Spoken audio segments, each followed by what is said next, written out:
This is Your Other Brothers Podcast. It's like running through an open door. It's like finding what you're looking for. We've been waiting. We won't wait no more. We got a beautiful story. Every moment on and on. We got a beautiful story. And we've only just begun. The best is yet to come. Welcome home, friends. This is Your Other Brothers Podcast. We're a community navigating faith, homosexuality, and masculinity together. From the jewel of the Blue Ridge, my name is Tom, and I'm so glad that you're here. Joining us today from the handprint of God, mighty Michigan, it's our other brother, Ben. What's up, Ben? Hey Tom, what's up? Good to be here again. Hello. And joining us, making a brave, triumphant return after many months away, from the frozen tundra of Alberta, Canada, it's our other brother, Will. Hey, happy Thanksgiving, by the way. Oh my gosh, yes, Will. I saw about, someone posted it. It always sneaks up on me because here in America, we don't celebrate that for another 7 weeks. But I saw it. I saw that Thanksgiving was happening. Happy Thanksgiving. Yeah, we celebrate Thanksgiving at the proper time here, when there's actually harvest happening. Right. When we celebrate it, it's already death. Death has fallen, pretty much. So, happy Thanksgiving. Man, I wish I could redo my intro and wish you a happy Thanksgiving as my first words out of my mouth to you today. Also, happy National Coming Out Day. It is that as well. We are recording this.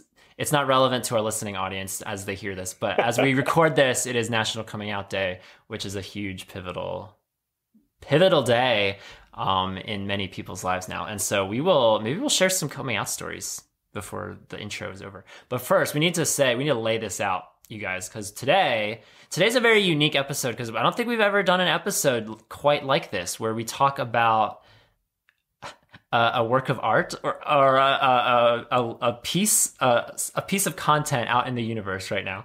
We're going to be talking about the Netflix documentary Pray Away, because we're coming off of a summer break. And what do you do after summer break? You talk about the summer flicks, the cool summer movies that came out. And what more exciting, thrilling blockbuster hit to talk about than Pray Away? It's akin to a Marvel movie, or I don't know, whatever else, like another Mission Impossible movie or James Bond movie or whatever else came out this summer. This is right in league with that. And so that's what the three of us are going to be talking about today, because this movie came out a couple months ago now, and it's kind of just been sitting out there for us to at least reference, if not dedicate an entire episode to. So that's what we're going to do today. I'm sure you guys have some thoughts. Otherwise, you wouldn't have come on here today, right? Yeah, I actually have no thoughts, so I think I better just get going.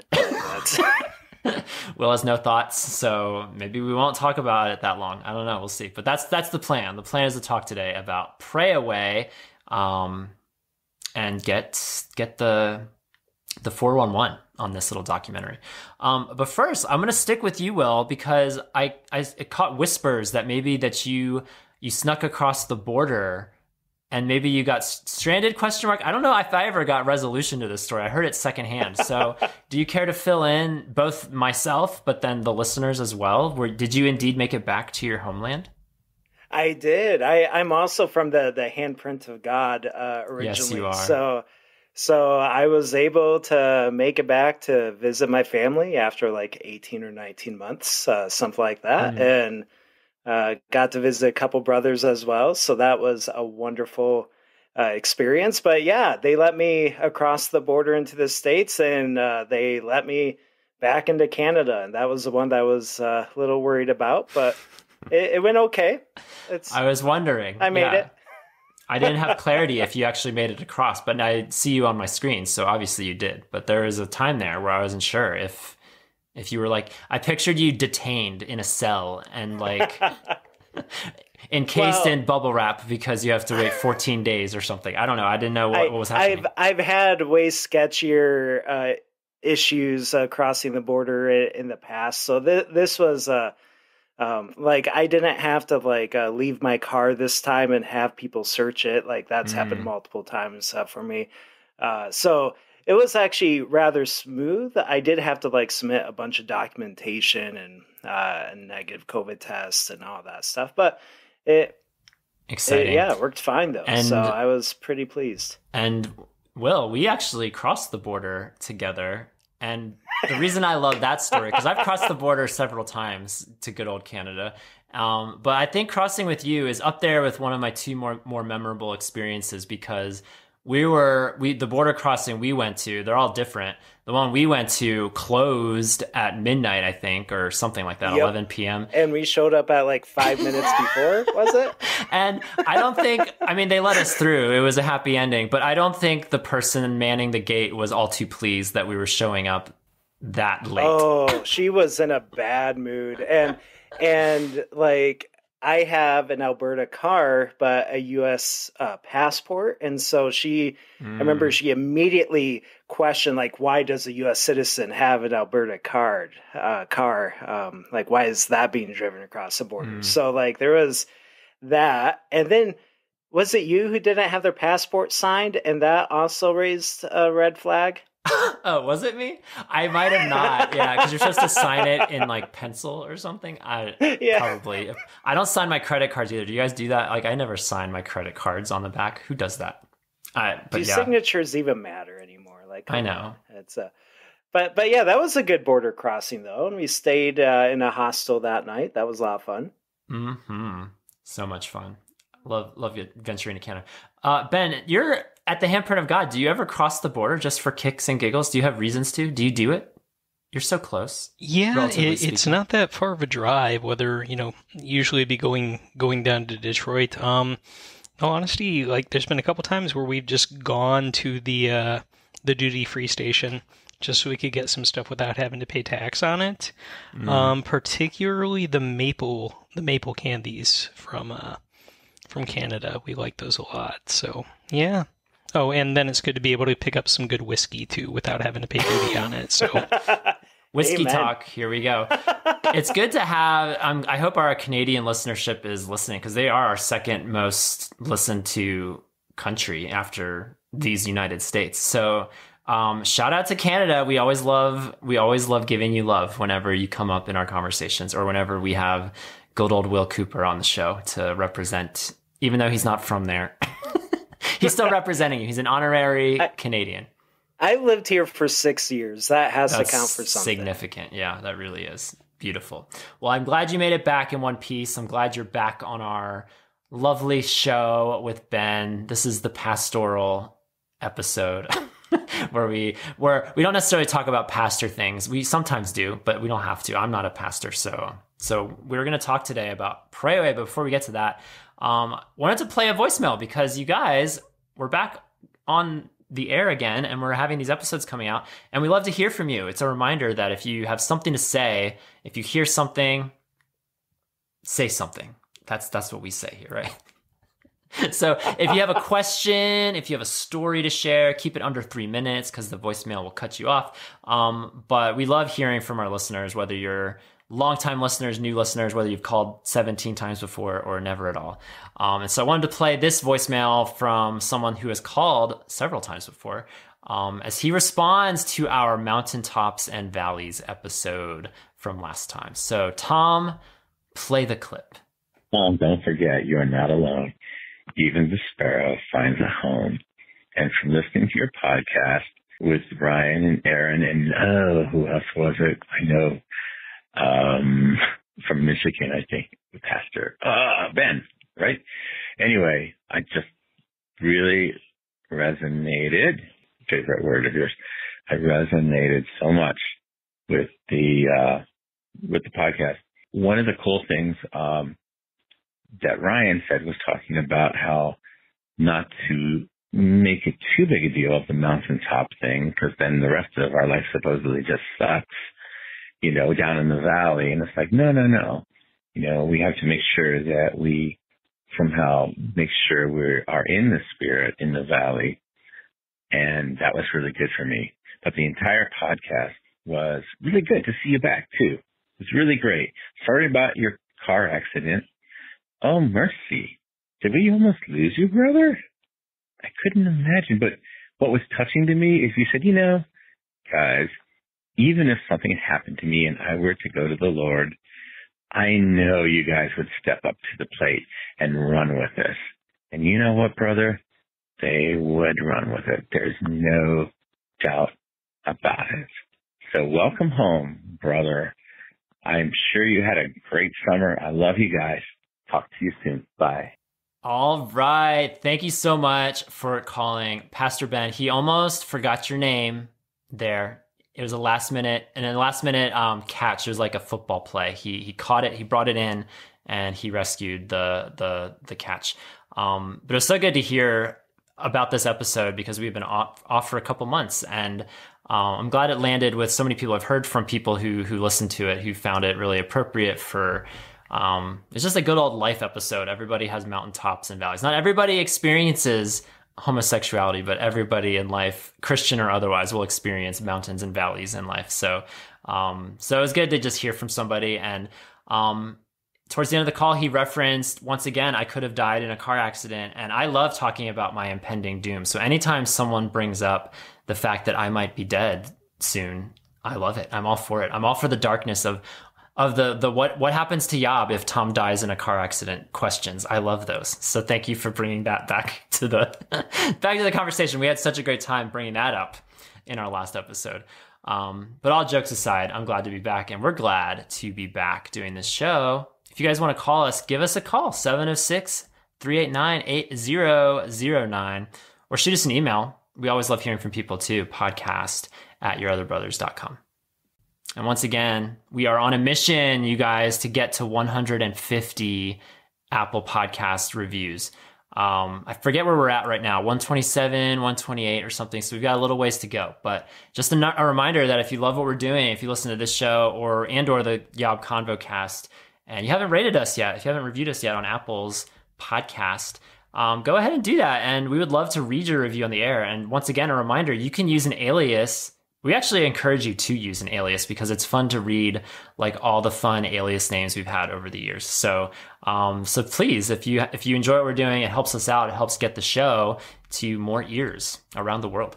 And sponsoring today's show, you know, this documentary, Pray Away, that we're talking about today, it is on Netflix.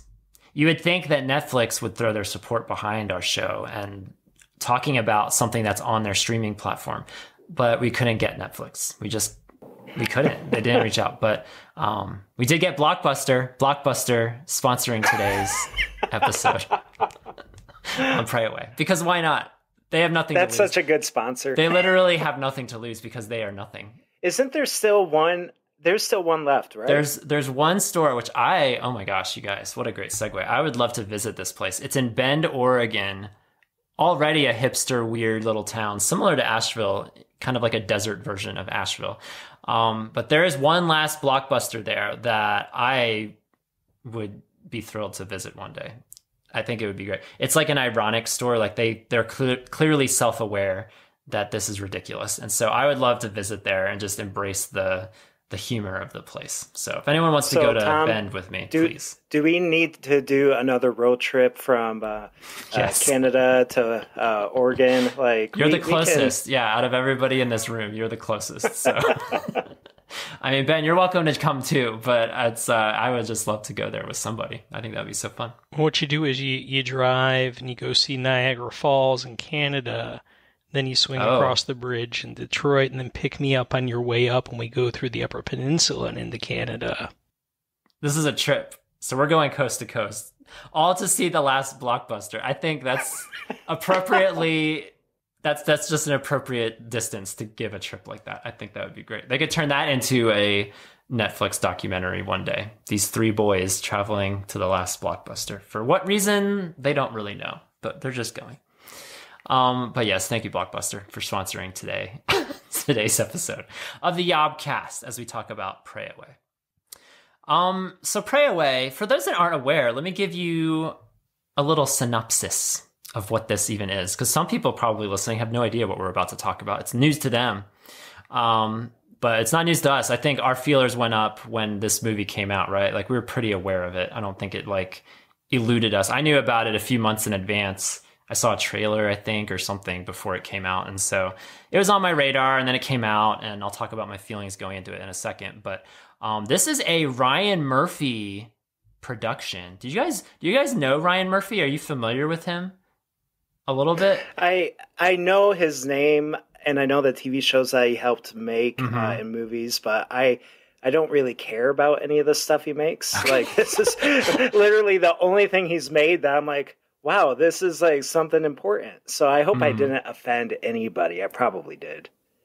There might be some people taking offense right now if they're big Ryan Murphy stands out there. Yeah, Ryan Murphy, from Glee to American Horror Story. That's the gamut of what he's produced. And then you have Pray Away, amongst other things that he's also produced and written for. So he's one of the guys behind this documentary. And it's about former leaders and survivors of conversion therapy, or quote unquote ex-gay ministries. And so it follows the trials and travails of all these people. And it's an interesting crop of people in this documentary, and really strange and unnerving for me, because like I have met several of those people. It's like, it's strange to watch. It'd be like if I was sitting in a movie theater. It didn't come out in like national theaters, but it'd be like sitting in a movie theater. I'm looking up at the screen and like, oh yeah, I sat at a lunch table with that guy, or I was 10 feet away from that person on a stage once. Like, it was very like, I don't think I've ever had that feeling before, watching something on the, not the big screen, the little screen, whatever the screen is that I was watching it on. So that was like my initial takeaway from watching it. I don't know how it landed with you guys as far as your familiarity with the characters in the production, but it was strange. It was an experience. Oh, even for me, like when I saw the trailer, like I had to pause it a few times to be like, am I in this scene? Like that was the weirdest experience, and probably like brought up my anxiety levels quite a bit, because I'm like, there's a good chance I could be in this film, like in the background or something like that. And that's a weird feeling to have. That's a good segue, because I want to talk about our feelings, each of us going into this, like what connections or lack thereof we had going into this movie. I'll finish this out, but Will, why don't we go straight to you? Like, what is your association with the topics and the people that are featured in this documentary? Yeah, when I was in high school, I was involved in the Exodus ministry near me, which out at the time was out Mars Hill Bible Church in Grand Rapids. So Rob Bell's church, I had an Exodus ministry there. So I'm sure a lot of people... Hold the phone. You went to Rob Bell's church? I didn't... My one of my brothers played drums as church for a while, but I didn't really go there on a regular basis. We went to another mega church in Grand Rapids. So wow, I'm learning Grand things Rapids already. Has a lot of mega churches. That's hilarious. That's funny. Anyway, continue. So that was where the local ministry was associated with, or at least I think they were involved with a couple churches, but Mars Hill was one of them. But yeah, so I probably got involved with that ministry when I was 14 or 15. And I went to my first Exodus conference in 2005, which I think I was 15 or 16 at the time. I think I was 16. And 2006 were the two conferences I went to. So I was rather young when I went to the Exodus conferences. And after the second Exodus conference, I quit the local Exodus ministry as well that I was a part of. So yeah, that's kind of my involvement there. Okay. So you were going to not only the conferences, but you had like ongoing meetings or therapy or what have you, like the rest of the year. They were more meetings. I wouldn't really qualify those as like therapy sessions. Right. But yeah, we had small group meetings quite often. Okay, cool. Which is, more than I had. Let's go to Ben, and then I'll share my side as well. I didn't experience Exodus directly, but I would say some of the fallout from it. My first experience ever even having conversations about same-sex attraction was with Christopher Yuan, and heavily influenced by some of the methodology from Exodus. And I remember asking him, is change possible? Am I going to be able to get married? What's this? What could this possibly look like? And at the time, I think he was still willing to talk about the idea that there was ongoing attraction, something that isn't, necessarily referenced as much in conversations today. But he talked about that, yeah, for a lot of people, the attraction continues throughout life. But yeah, change is possible. The ability to, find a woman and get married is possible. Looking back at that and just seeing it, for lack of a better term, my naive hope, and then fast forward to today and looking at marriages that have fallen apart because people bought into this idea of change is possible, ... for everybody, and that this is the norm and this is what's expected. If you put in A, B, and C, you're going to get X, Y, and Z. Seeing kind of the harm of that after the fact. So going into the movie, there was a group of us from up here that got together to watch it, and we had to pause the movie at one point because one of the guys here, his therapist was in the video, not speaking, but was there, like he saw him over the shoulder, one of the main speakers, and was like, that's the guy that I saw for reparative therapy that my parents forced me to go see when they tried to change me. So a lot of emotion as we were watching it. And yeah. That hits super close to home, to have someone in the room have a reaction, to have a connection like that. Yeah, it's very strange. Will, you mentioned going to Exodus. You said 05 and 06. Is that right? It's okay. First of all, it's so strange because I went in 09. So the fact that we missed each other by 3 years, like what an epic encounter that could have been. But that would have been amazing. The world will never know what a young Tom and a young Will meeting at Exodus would have been like. Who knows? At least we're meeting now, all these years later.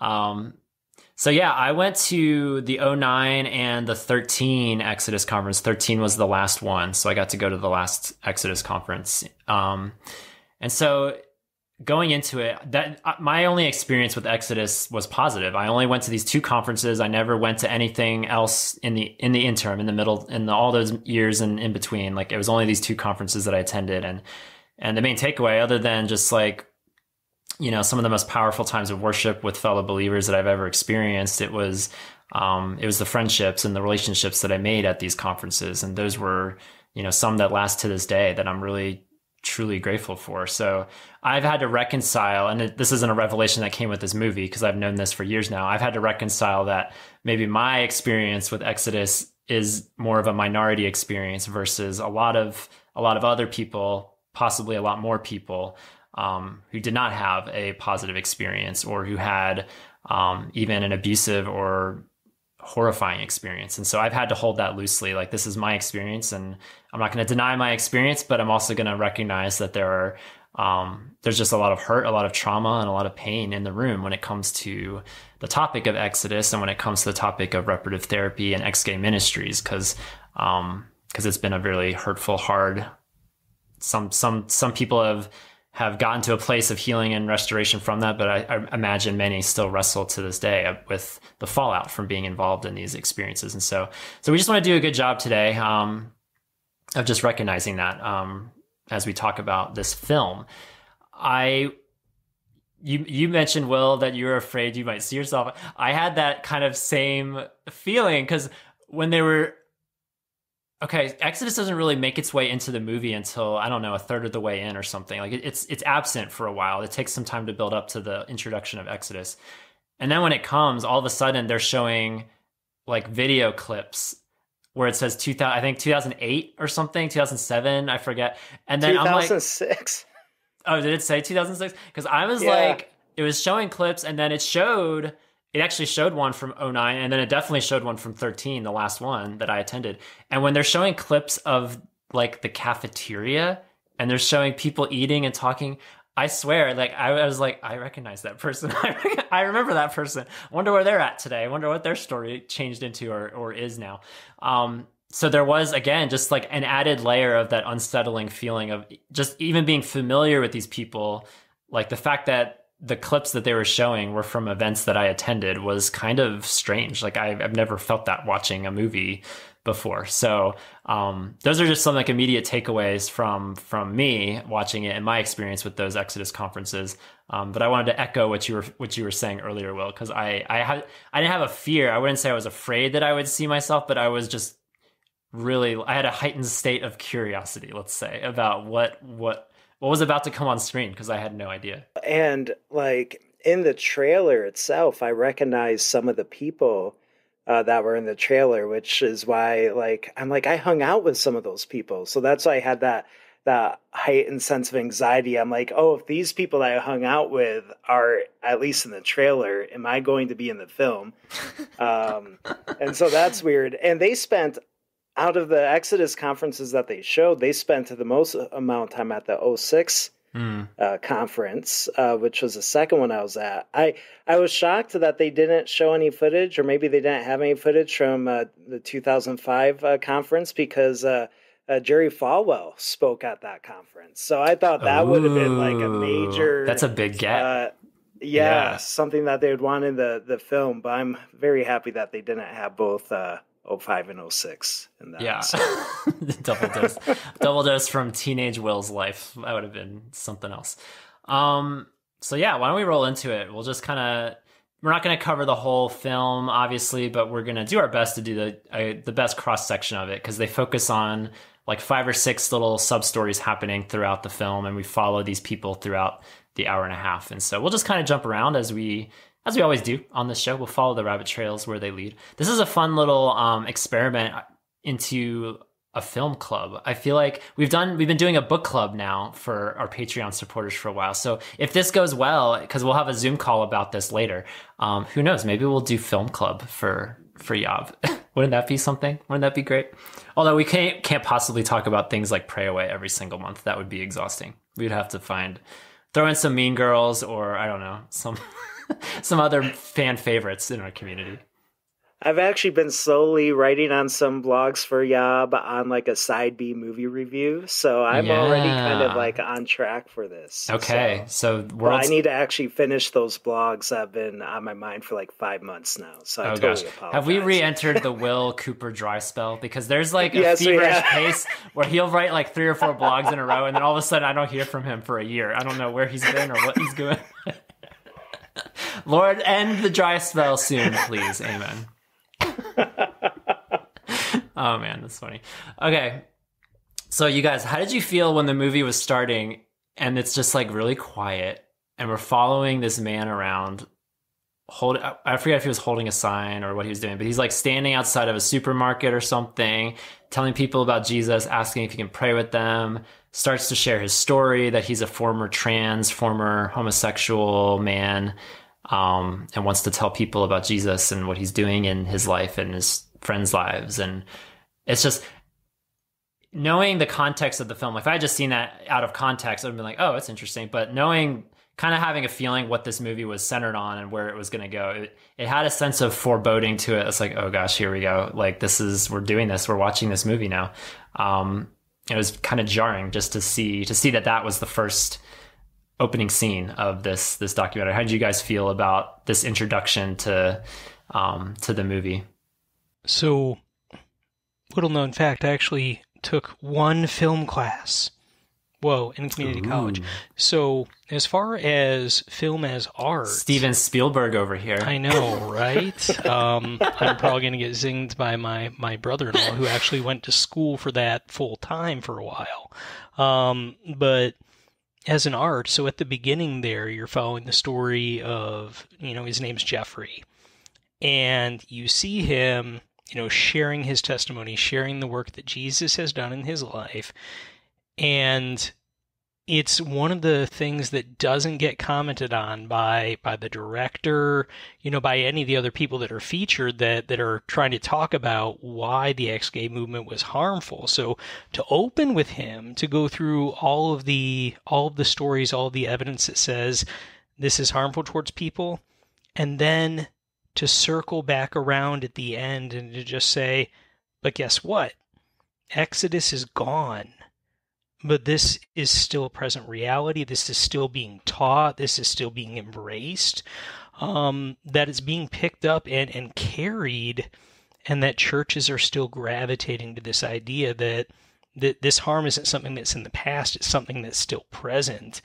So film as art, that was a very strong method of just driving that point home at the end. Don't forget the lessons that have been learned up until this point. And be willing to stand up and say, hey, this is wrong, this is harmful. One of the things that struck me about it, though, was they picked somebody who was genuinely kind. Like, if I made this movie, I would have been so ruthless. Like, I'll just be honest. I would have, like emphasized every negative example as much as I could. And they were bringing very kind, positive examples of people that you cannot help but loving. And in the end, that was probably the smart thing to do, because when I look back at my time of Exodus, everybody there, they were all very kind and amazing people. Well, I shouldn't say everybody, most of them. Yeah. And so that was actually probably more accurate to like begin with somebody who is super kind and genuine, because that is a part of this story as well.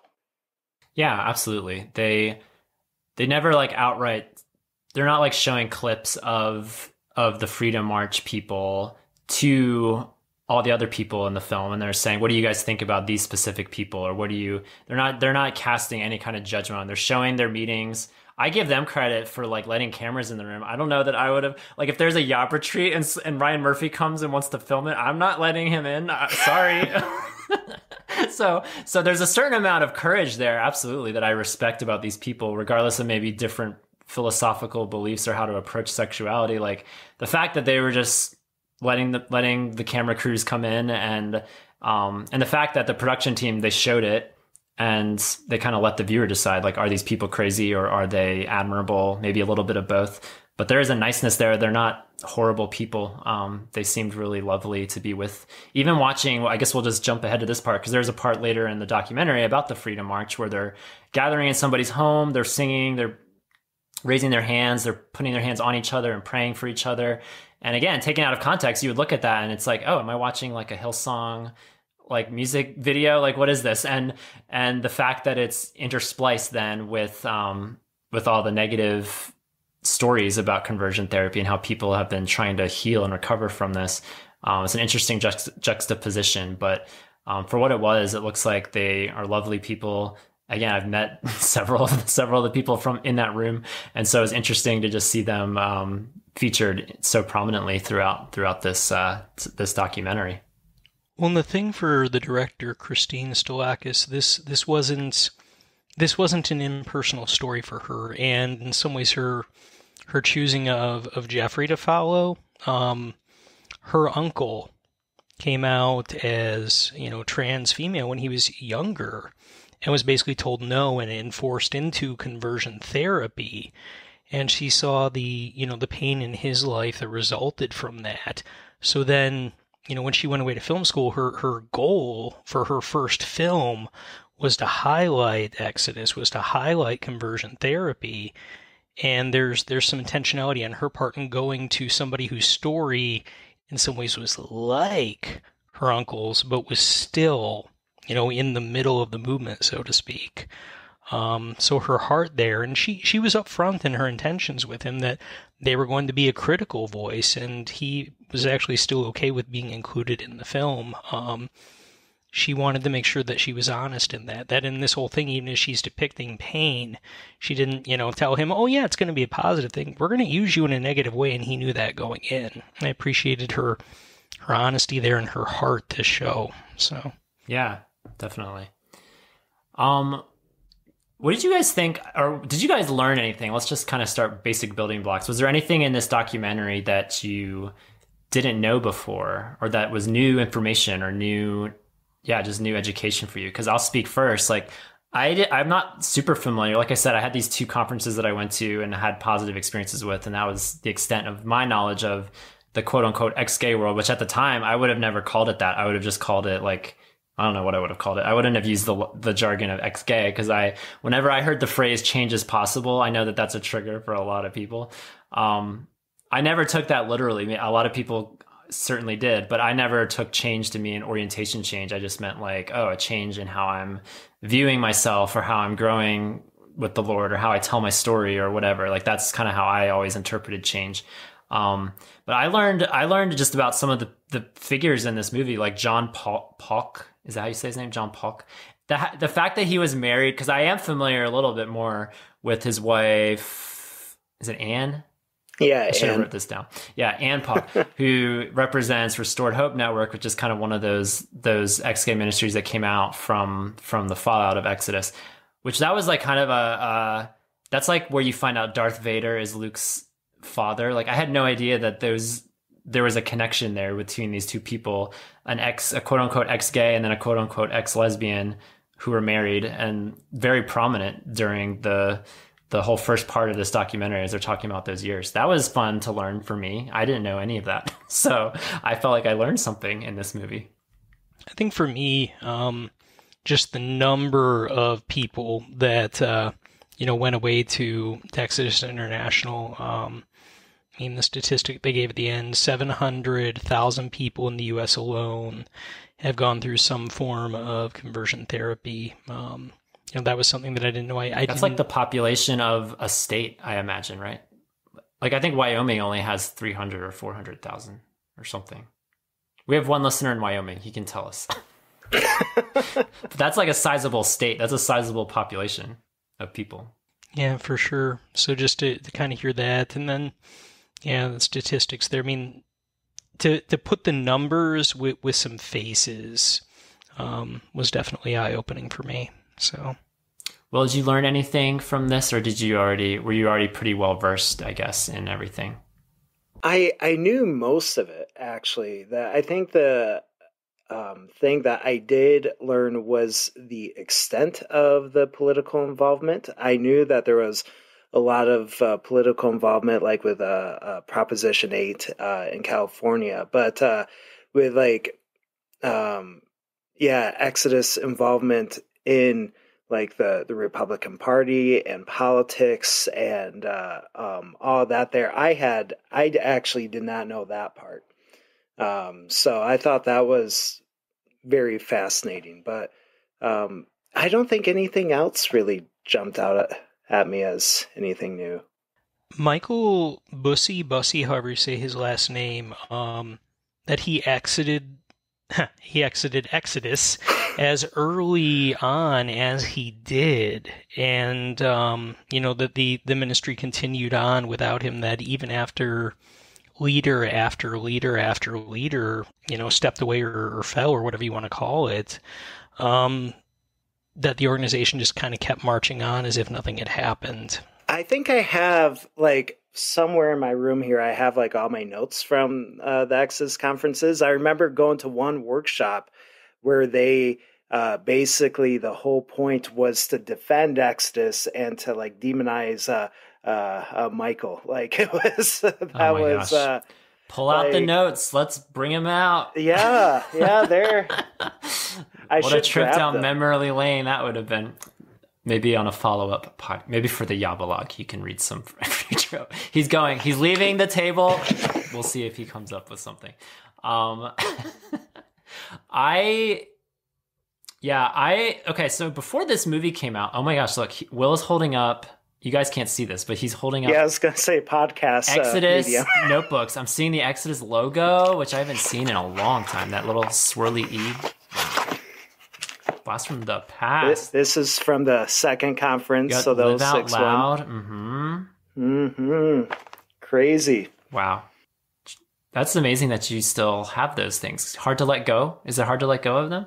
Or do you just want to learn from them? Or what's your reasoning for having them? I'm trying to decide. Mm. Like I've had them, like I was looking at them the other day knowing that we're going to talk about this film, but I've had them in a dresser drawer for a long, long time. So I don't know why I still have them, to be honest, but it's there.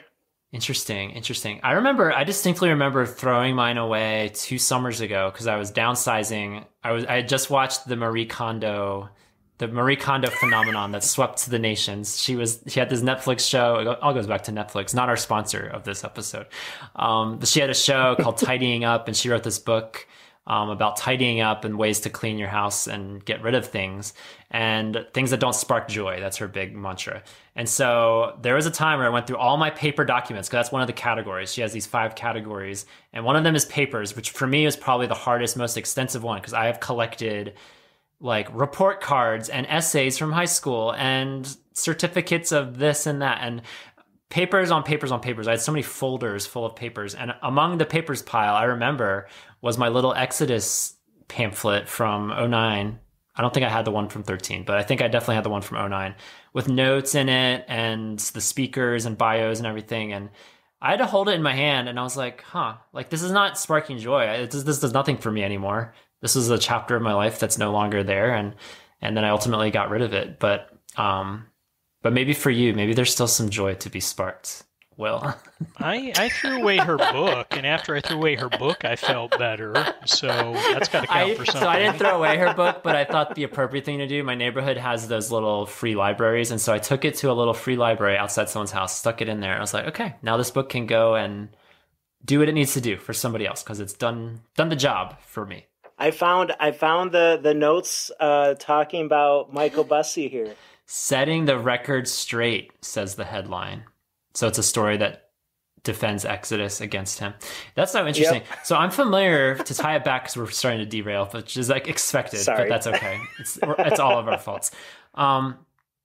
This movie, a lot of people might remember, I don't even know if you guys watched it, but there was a Lisa Ling special. She had a show, I don't think she has it anymore, but she had a show on the Oprah channel, or the Oprah Network, whatever it's called Our America. And she did 2 episodes on ex-gay movements and ministries and praying the gay away, essentially. And so that's how I kind of got introduced, because I didn't know anything about Michael Bussey up until her specials. And so it makes its way into this documentary, because there's a part where the infamous church basement scene, which, my goodness, they brought in like 15 ex-gay survivors into this church basement where they were having a meeting. And Lisa Ling was there with her camera crew, and Alan Chambers and his wife, the former president of Exodus International, the last president of Exodus International, they were all in the room together. It was basically just a time to listen. Alan was sitting there listening as all these people around in a circle just like looked him in the eye, and some of them with a lot of intensity told them about how they've been hurt and traumatized over the years by Exodus and by ex-gay ministry work. And yeah, it was a surreal like sequel moment for me, because I remember watching those a couple of years ago. I guess that was my first foray into seeing people on a screen that I'm familiar with, because I have a really good friend that knew somebody really well in that circle. I didn't know anybody directly in that circle, but I have a really good friend who knew somebody really well in that circle, and how it unsettled him, which kind of by default unsettled me. And so it was interesting to see that scene make its way into this documentary too. Tom, are you talking about the same friend that we have? Oh, yes, we are. Yeah, we have a mutual friend, Will and I.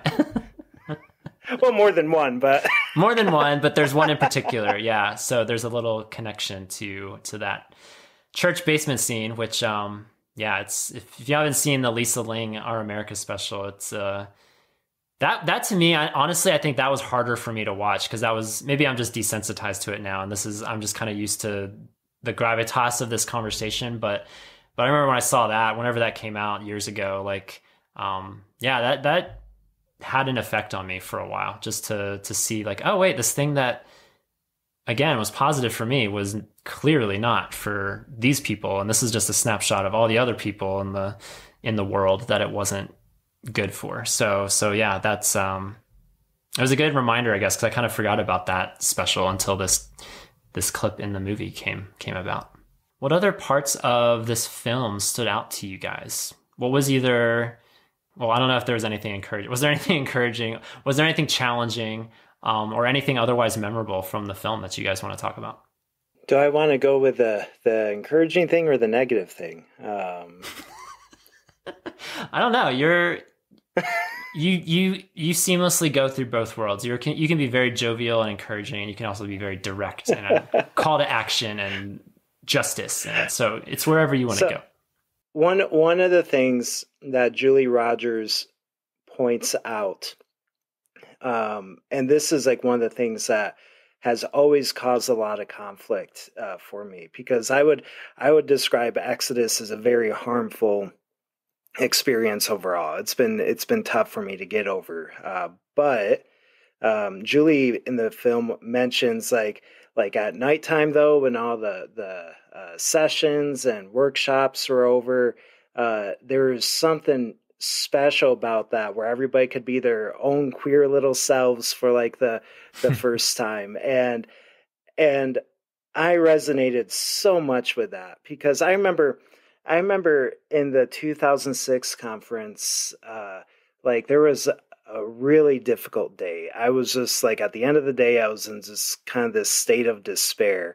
And then like, I was a minor, so I'm pretty sure I broke the rules, but a few of us, me and 3 lesbians, decided to go about town like an 80s movie. And we just went to McDonald's, got some McFlurries, went to like parks, hung around there. And it was just like stupid, silly things like that, where I actually felt like a teenager. It was like one of the few moments that I remember like during that period anyway, where I actually like felt like that happened. So it's like to this day, I wish I remembered their names. Like I would love to like shout out to the 3 lesbians that went with Will, that took an underaged Will outside of the conference boundaries to wherever they went. Yeah. That's I'm sure they're big listeners on Your Other Brothers. Big fans of the show. I'm glad you mentioned the hanging out time, because similarly, 2009, I remember 2 guys, it was in Chicago, right outside of Chicago. It was at Wheaton College. And so we went to Chicago for the day, on the off day of the conference. And I still remember this. Like we took a train into the city. We got deep dish pizza and snuck it into a theater, and we watched Harry Potter 6, whatever the 6th one is called. I forget what it's called. The Half-Blood Prince. There we go. We watched that, and it was so special because I never did that. I was like the loner kid. Like I never took a train into the city to hang out with boys. Like what life am I living right now? And so inevitably when I think of Exodus, when I think about those times, like, yeah, there were a bunch of workshops and maybe they're problematic now looking back on them, but man, those hangout times, like I just thoroughly have a nostalgic memory for that. My first time in Asheville actually was at the 2005 conference, and we were hanging out in this city after one evening. And so, special. Yeah, good memories of that. You were in the Jewel of the Blue Ridge and you didn't even know it. You know what's wild, Will, is because I joined Zanga, our little anonymous blog network, in 2008.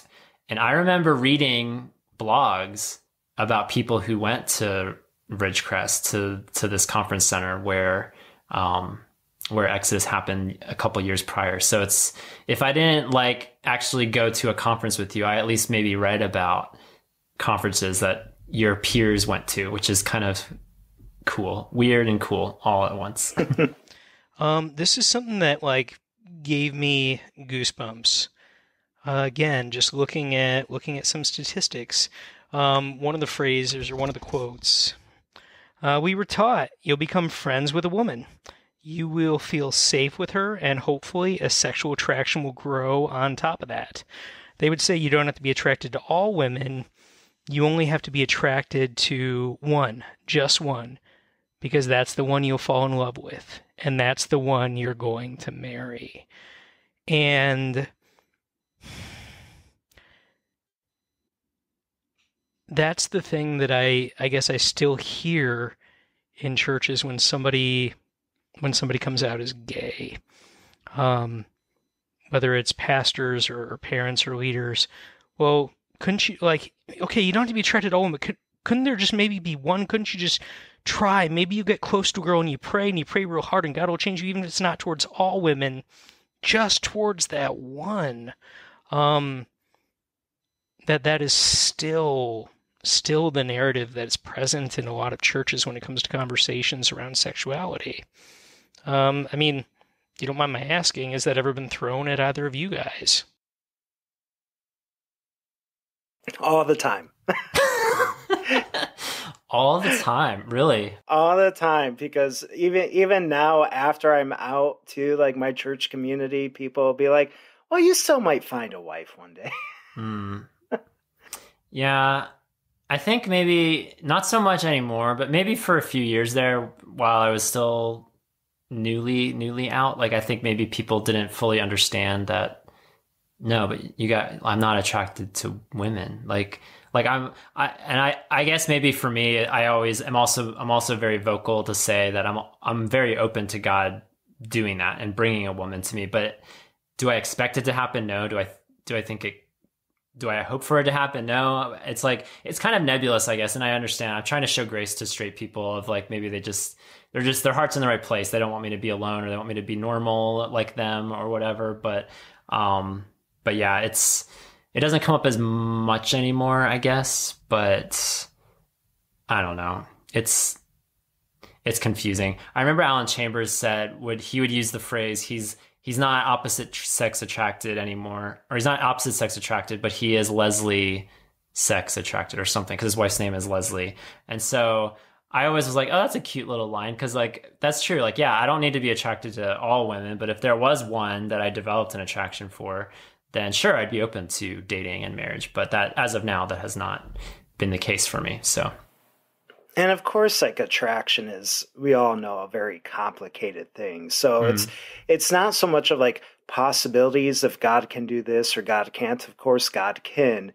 It's understanding that super complex, and we're trying to like answer a super complex issue with a simple answer, and that just doesn't work. Mm-hmm. Actually, I had a conversation with a friend about this, and one of the things he said was, it seems like over time, the answers that were simple, that just asked you to accept, thinking about the ramifications of what this is going to look like for people's lives, they were easy, pat answers, and people were told to just accept them and just swallow them. And now, with there being greater acceptance and culture of gay people in the church, some of those pat answers that might have felt satisfactory to the person saying them, if not to the person receiving them, are just no longer standing up to scrutiny, and upon examination going, okay, so is change actually possible? Well, what do you mean by change? And they had to redefine what change meant. Change meant not acting on behavior. Well, if I'm not doing this, I'm not this. I can't be gay because I'm not acting on these things. But the big lie was, yeah, the attraction was always still there. It was always going on in the background. And there wasn't the freedom or the safety to say this is still present, because these are people that are at the head of a movement. And if you say the attraction's ongoing, has change actually really happened? Or is it a house of cards? Right. Change is possible. Yeah, it's a trigger phrase for sure in our world. Will, because you teased it, I need to know, because you said that, do you want to be encouraging, or do you want to be a little more on the nose with something, or whatever you phrased it? Yeah. What were some things what was something that was hard or challenging about this? I think the hardest part was, and this took me by surprise that they included this person in this storyline in the film, was Ricky Chalette. He's like, I would never consider him as like sort of this like top tier Exodus name. Like, he's kind of like a second tier, but he mainly interacted with the youth at these conferences. Which, like, Tom, was he at? Did he do workshops and sessions at your conferences, or? No, I never saw him or met him. I've heard his name, but yeah, that was the first time I even like saw what he looked like in the documentary, because he never appeared. Like they had a disclaimer at the end that said he was asked to appear in this documentary for an interview and declined. But they showed clips of him in the documentary of some of his workshops. So, but that was, I had no other interaction with him. Yeah. So my, like, when I first watched this film, I don't know why I said first. The only time I watched this film, I'm not going to watch it again. I'm glad that I watched it once. But I had to stop it like 10 minutes in, because like, yeah, it was 10 minutes in that they started bringing in his story. Like, one of the people they interviewed was Julie Rogers, and Julie was a mentee of Ricky for quite a long time. But he ran a ministry, or he's still running it, Living Hope, out of Texas, and they had a very strong online presence at the time. And he was the whole reason that I got kind of like into Exodus and into the whole ex-gay world. So it's I was probably eighth or ninth grade at the time, and he had these forums I spent a lot of time interacting with. But during that time, I actually became like quite suicidal, and he called me up, tried to talk me through this situation, and he encouraged me to come out to my parents or my pastor or somebody, and those are all like correct things for somebody to say, and I did. But the interesting thing was, when I look back at it, for the longest time, I credited Ricky to like saving my life, like stopping this horrible situation from happening. And looking back, I'm like, if I wasn't even involved in his organization, would I have even gotten to that point to begin with? It's kind of like this weird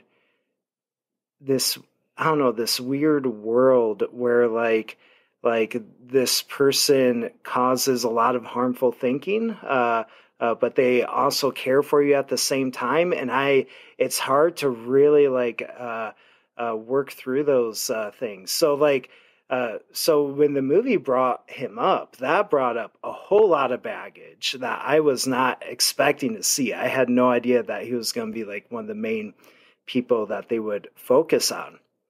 And so that was tough. That was really hard to go through, though I would consider healing as well. The entire movie I would consider healing. But it brought up a lot of emotion. Thank you for sharing, Will. Appreciate that. I'm sure other people watching who are listening to this episode, I'm sure they had connections to him or to Exodus in general, at least. Like, I'm sure that this is something that's hitting home with a lot of people and hitting people from different directions if they watched it. Something I wanted to say from the top too is that there's almost like, I feel like there's a pressure sometimes for guys in our community to engage with content like this, because like, oh, it's for us, so we quote unquote have to watch it. I feel that responsibility as someone obviously leading this podcast right now. Like, it would have been silly to do this episode and I didn't watch it, but I imagine there's a lot of pressure out there for gay Christians or SSA folks that they would have to watch this, or they're just to be in the know, to not be left out. But this can be a very hard thing to process and watch. And so there's no timeline. And so I imagine there might be people who saw the episode title of this podcast, and maybe I'll edit this back at the beginning. But yeah, there's no pressure to watch. There's no pressure to listen if you're not ready, if it's going to bring up things from your past that you're not ready to deal with. Because I think that's something that should be articulated, is like, I feel a pressure to watch things or interact with content like this. And I hope people feel the freedom to take a pass. Like, if it's not time or now, or if ever, there's no pressure to. So, but I'm just grateful for the honesty and the accounts. So thank you for sharing. vulnerably about your experience, because I can imagine that can be challenging to hold both of those things of someone who legitimately helped you through something, but then yeah, the bigger picture, the way you said it, is like maybe not overly helpful. One of the things that I think might be present for some guys in mixed orientation marriages, that go and watch this movie, is, are they going to ask themselves the question, is this going to be me in 5 years, 10 years, 15 years? Especially when within our own community, we hear about mixed orientation marriages ending. And, I wanted to intellectually just step back and go, okay, what am I feeling right now? Is it, well, feelings, it's not that they're valid or invalid. They are what they are. So what am I thinking here as I'm watching this? And I think actually jumping back when we were reading through An Impossible Marriage, hearing Matt and Lori Krieg's story, and then thinking about Pray Away, there was this moment of clarity for me where I realized, this is a description. Matt and Lori's story is Matt and Lori's story. The people that are sharing in this documentary, this has been their experience, and just because this is where their marriage is headed doesn't mean that that's going to be where mine heads, or for any mixed orientation marriage. This isn't predictive of what's going to happen to other people. And so just kind of feeling that clarity to be like, okay, I don't have to worry. I don't have to obsess over this. I am free to love my wife. I'm free to continue to run after her and pursue her. So just shout out there to the married guys that if you do end up watching this and you start second guessing things, your feelings are there to tell you that there might be something you might need to look at, but please don't take it as like a doomsday prophecy that this is where all mixed orientation marriages are headed either. Yeah. I'm glad you bring that up from the married perspective, which is always relevant, always helpful, because I know we have lots of married guys and gals listening. And Will, you brought up Julie, because Julie Rogers, I know that she is somebody that lots of people in our community have followed for years and years and years. And I remember reading her blogs back in the day, and she spoke at these Exodus conferences, so I've listened to her speak. She's one of, if not the most prominent person featured in this documentary, because they follow her from beginning to end, along with her wife-to-be, who then becomes her wife at the end of the documentary. And it was very strange to watch, because she clearly looks like she's in a healthier place with all this. Not that she's necessarily fully recovered or healed from everything she went through, but just observing her, she looks happy. She looks like she's enjoying the company of her wife, and she's very well spoken and measured, empathetic to all. She was in that church basement scene. She talks about that as being a pivotal experience for her as far as eventually changing to an affirming theology. But I imagine a lot of people watching that could watch with a lot of mourning, because it's like, this was somebody who was, I guess, a hero for a lot of people. Like she wrote blogs, she spoke, she appeared to have, she was somebody I would put, just from my limited vantage point, on like the Mount Rushmore of these quote unquote successful side. Well, they wouldn't have used the language of side B back then, but whatever this was, side X, side B, side Y, whatever. Like she was up there. She was one of the names, certainly on the female side for sure. And so it was very, I don't know, I had a lot of sadness watching, because I go back with her, and I never interacted with her directly, but I know plenty of people who did. And so I felt sad for them, that I know that her taking on an affirming theology was really demoralizing for a lot of people, and hard for a lot of people, for lack of a better term. So I don't know where I'm going with that, but I wanted to bring her up because I know she was one of the most prominent people in the documentary. Yeah, and I think it's important to bring her up. Like my interaction with her was very minimal, and like she had very little influence on my experience because she didn't really come to prominence until, like, we went to the same Exodus conferences together as attendees. Like I vaguely remember her. I remember her curly hair. Those sort of things tend to stick out for me. But love the curly hair. Yeah. But it's, yeah, like she was just an attendee and I barely remember her. So, her influence on my life was very minimal. So I am sympathetic though for the people who did see her as a sort of, influential person in their lives. But this is also like one of those areas where I feel like there's almost a sort of contradictory message in the movie. So like you see John Paul at one point saying like all they wanted in the church, or their expectations in the church, was to be married, to have kids, to have this like perfect Christian family, and this is like the model that was set up, and you get this understanding. This is one of the reasons why Exodus failed so horribly, is they tried to fit everybody into this model. And the movie ended up doing the same thing, though, where like it shows Julie getting married at the end. This is how she's going to be happy. And it was trying to force people into the model, like this is how gay people are going to be happy and to heal from this. And it's just like, it's making the same mistake here, if that makes sense. And so that's like one of the flaws that I have with this movie, though they were just telling her story. So like, that's like, so it's a flaw that I don't like elevate super high, but I think it's a flaw.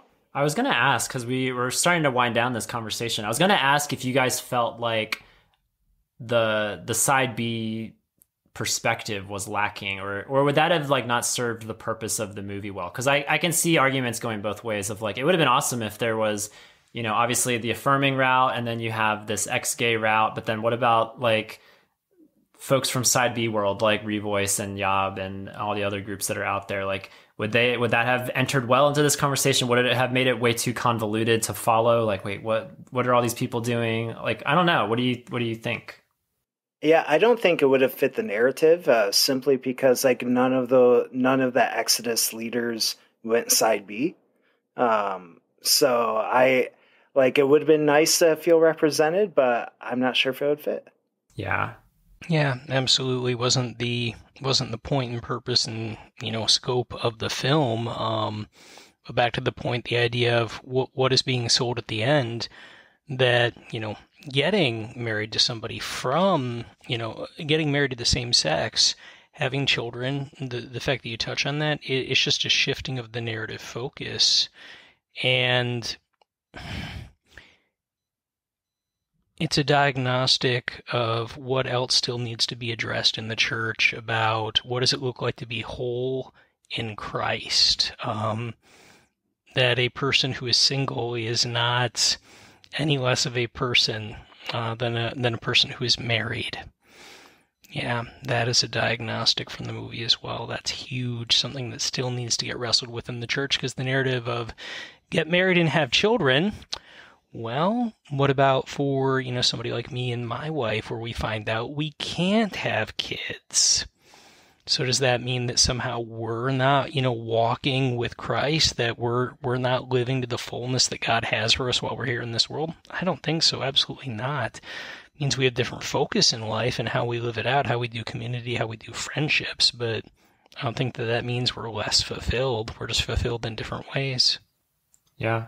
Yeah, I think as much as I was selfishly craving that third way, that side B perspective in this documentary, I did get the sense, like, I don't know, it probably not this movie. I think what I would like to see, and I think it's coming, you guys, I don't know if you guys are ready for it, but I think there's probably at some point, I don't know how soon, but there's got to be, it's going to catch the attention of somebody. Like, what is this Revoice thing coming up? Or what are these guys blogging and podcasting about every month? Or like, I start to wonder, like, okay, how many more years until that comes forward, and how will that be received? Because it's going to, I mean, we'll have a we'll have a podcast about it, I'm sure. We'll talk about it, but But yeah, I was just hungry for that because I got to the end of it. I was like, okay, I'm glad I watched it. It was good to see it, but it felt incomplete. Like there's other people living other ways. Like it's not binary. It's not just one choice or another. There's,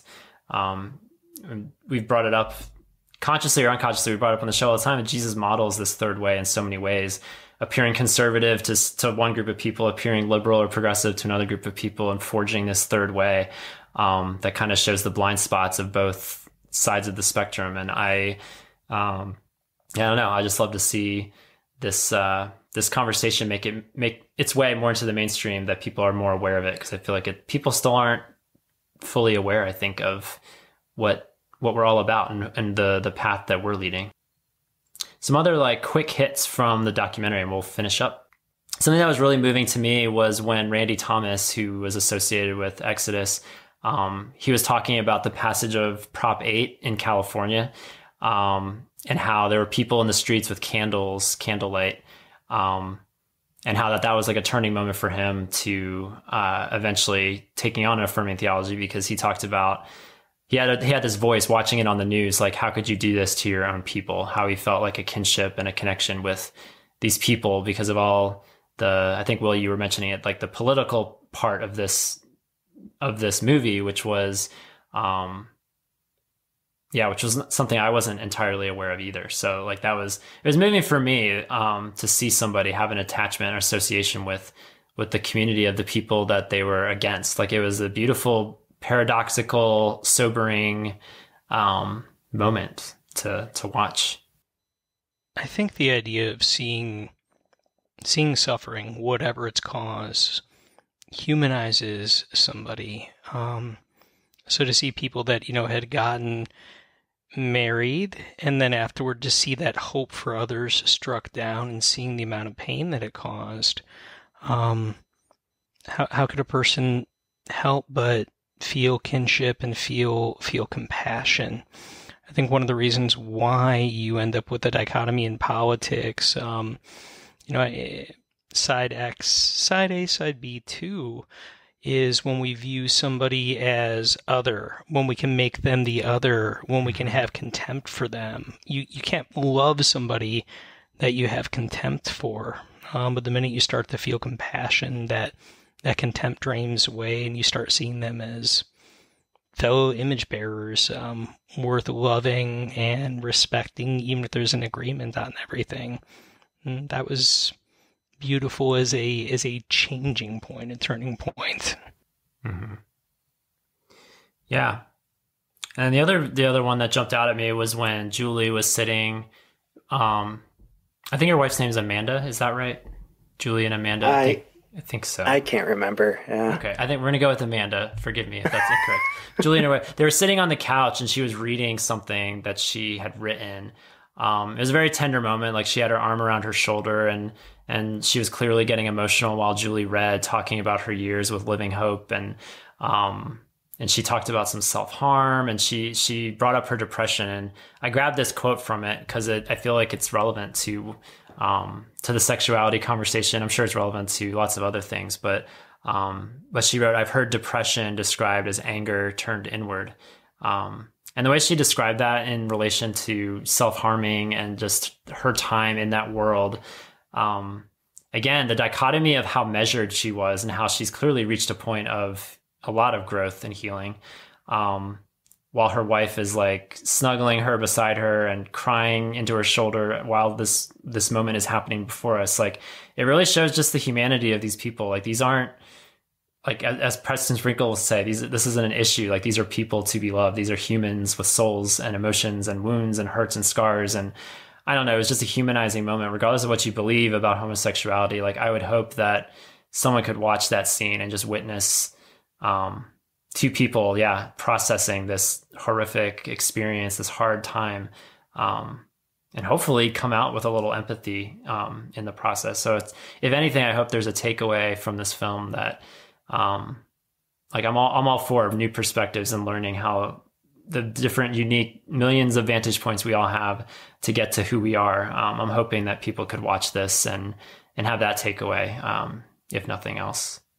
Yeah, and I was going to bring up that scene as well. Like that was probably the most powerful scene in the movie, I think. And also another criticism I have of the movie is they didn't have more scenes like that, because like the number of people that I know that have experienced self-harm because of conversion therapy or Exodus is quite high up there. And one of the things I've realized, because in Canada there was a debate for a bit there, passing a conversion therapy bill to ban it, and a lot of Christians here that I talked to, they were like, "Well, it's really not that big of a deal. Like why do we need to go through a law to ban it?" And it was those conversations where I'm like, like you can debate whether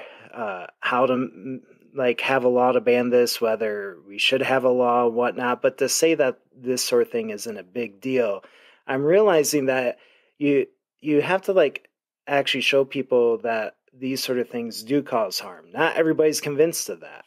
And I think the movie makes the assumption that everybody knows how harmful it is. And that's a false assumption.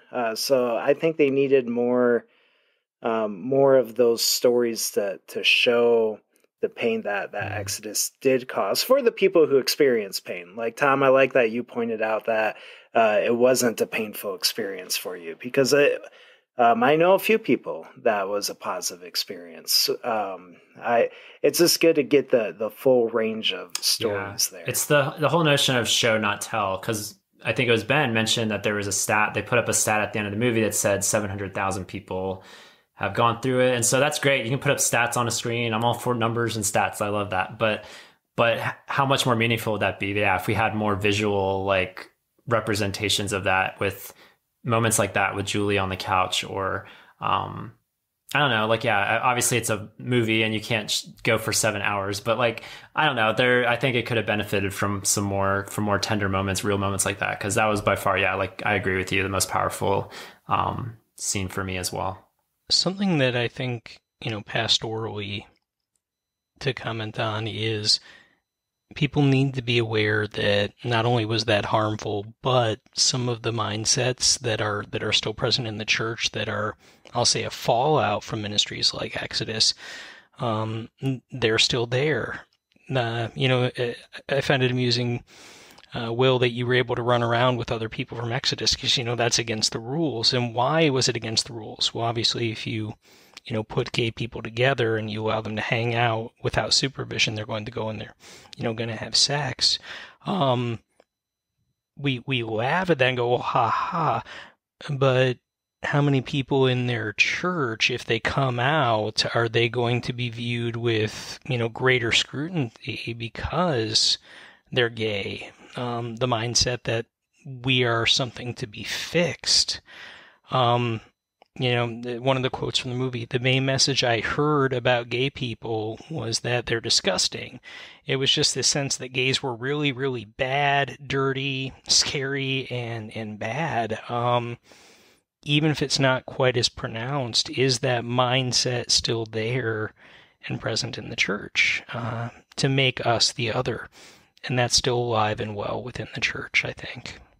So how do we address that pastorally and say, hey, we're here, we're wanting to run and follow after Jesus too, and how do we, point out some of those maybe more subtle hurtings, those subtle mindsets that are present? That's a lesson maybe we can take away from Pray Away, is addressing some of those within the church. Well said, well said. You guys feel like we covered it all? Anything glaringly absent? Shockingly, I'm like, I could talk more, which is, I was not expecting that, because I know. Will, I was thoroughly pleased that you wanted to do this episode today. You were great. Ben, you were great too. But Will, it was great to have your perspective, like from more of the inside than either of us. Well, and I'm not sure if a year ago, if I actually could have done this to talk about this movie in this way. Like, I feel like I've gone through a lot of healing from that time in my life. And so, like, So it's weird that I could talk more because I thought, I'm like, oh, I'm going to want to talk for like 10 minutes and I'll be emotionally spent. That wasn't the case. We'll just be waiting for the sequel. Still praying the gay away, or whatever they call it. Too praying, too furious, or I don't know. We'll figure out what they call the sequel. But we would love to have you back. Maybe again, maybe this is teasing the waters. Maybe we like try Boy Erased, or we try some other movie that's made its way out there in the past or in the future to come. Who knows? I think that's a good idea. Continue. Do the Yob movie club. I'm all about it. The film club, yeah. It's film club. It's more cultured, more. Oh yeah, because stately. we have to be more cultured and. Movie club, yeah. No, we'll see. We're testing the waters. We'll see how this Zoom conversation goes, because we will have a Zoom call with our Yobbers about this episode. So looking forward to hearing what they have to say about how this movie landed with them. So we want to hear from our listeners too. You guys, if you listen to this episode, if you have thoughts, if you watch this movie, ideally you would comment if you watched the movie. That would be helpful. So if you watch the movie, if you listen to this episode and you have thoughts to share, we would love to hear them. Go over to our podcast episode page, yourotherbrothers.com/podcast.